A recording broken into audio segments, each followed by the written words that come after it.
ಇಬ್ಬರು ದೈವ ನೀವು ತುಂಬ ನಂಬ್ತೀರಾ, ಸೊ ನಿಮಗೂ ಕೂಡ ಸಾಕಷ್ಟು ಪ್ರಭಾವ ಬೀರಿದ್ದಾವೆ, ಒಳ್ಳೇದು ಮಾಡಿದ್ದಾರೆ ಅಂತ. ಯಾವ ಥರ ಎಲ್ಲ ನಿಮ್ಮ ಮೇಲೆ ಪ್ರಭಾವ ಬೀರಿದ್ದು ಸರ್? ಈಗ ನಮಗೆ ಲೈಫ್ನಲ್ಲಿ ಎಲ್ಲರಿಗೆ ಪ್ರಾಬ್ಲಮ್ಸ್ ಬರ್ತದೆ, ಕಷ್ಟಗಳು ಬರ್ತದೆ, ಅದೇ ಲೈಫು. ಬಟ್ ನಾವು ಆ ಟೈಮ್ನಲ್ಲಿ ಎಲ್ಲಿ ನಾವು ಪ್ರಾರ್ಥನೆ ಮಾಡ್ತೇವೆ, ನಾವು ಸ್ವಲ್ಪ ಇದು ಮಾಡ್ತೇವೆ. ನಮಗೆ ಕೆಲಸ ಆಗೋದು ಬಹುಶಃ ಲೇಟ್ ಆಗ್ಬೋದು, ಅಲ್ಲಿ ಪ್ರೊಟೆಕ್ಷನ್ ಕೊಡೋದು ಈ ದೈವ, ಈ ನಾಗ ಅಂತ ಹೇಳ್ತಾರೆ ಅವರು. ಸೊ ನಾವು ಹೋಗಿ ನಾವು ಪೂಜೆ ಮಾಡಿದ್ದೆವು, ನಾವು ಪೂಜೆ ಮಾಡಿ ನಮ್ಮನ್ನು ಕಾಪಾಡು, ನಮ್ಮ ಇದು ಮಾಡಿ ಹೇಳಿದೆ ನಾನು. ಸೊ ನನಗೆ ತುಂಬ ವಿಷಯದಲ್ಲಿ ನನಗೆ ರೆಮಿಡೀಸು, ಈ ನಾಗ ಪೂಜೆ, ಆಮೇಲೆ ದೈವದ ಪೂಜೆ, ಆಮೇಲೆ ನಮ್ಮ ದೇವರ ಅಲ್ಲಿ ಇರುವ ದೇವ ಪೂಜೆಯಲ್ಲಿ ನನಗೆ ಬಂತು. ಸೊ ಪರ್ಸನಲ್ ಎಕ್ಸ್ಪೀರಿಯನ್ಸ್ ಇದು.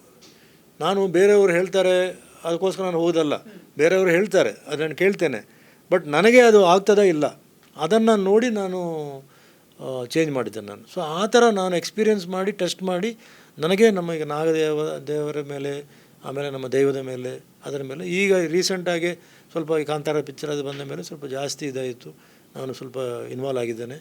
ಆ್ಯಂಡ್ ನಮಗೆ ನಂಬಿಕೆ ಇದೆ, ನಮ್ಮ ಊರು, ನಮ್ಮ ಟ್ರೆಡಿಷನ್, ನಮ್ಮ ಕಲ್ಚರು. ಬೇರೆಯವರು ನಾನು ಏನು ಕೆಟ್ಟದನ್ನು ಹೇಳಿದಿಲ್ಲ, ಬಟ್ ನಮಗೆ ಆ್ಯಕ್ಸಸ್ ಇದೆಯಲ್ಲ, ಸೊ ಅದರ ಬಗ್ಗೆ ನನಗೆ ಸ್ವಲ್ಪ ನಂಬಿಕೆ ಜಾಸ್ತಿ ಇದೆ.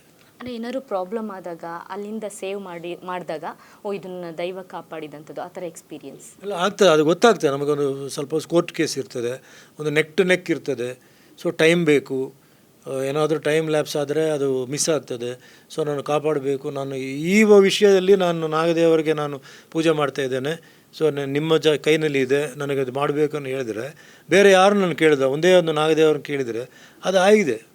ಅದು ಆಗೋದಿಲ್ಲ ನಾನು ಎಲ್ಲರೂ ಹೇಳಿದ್ರೆ ಅದು ಆಗಿದೆ. ಸೊ ಡೆಫಿನೆಟ್ಲಿ ನಂಬಿಕೆ ಬೇಕಲ್ಲ.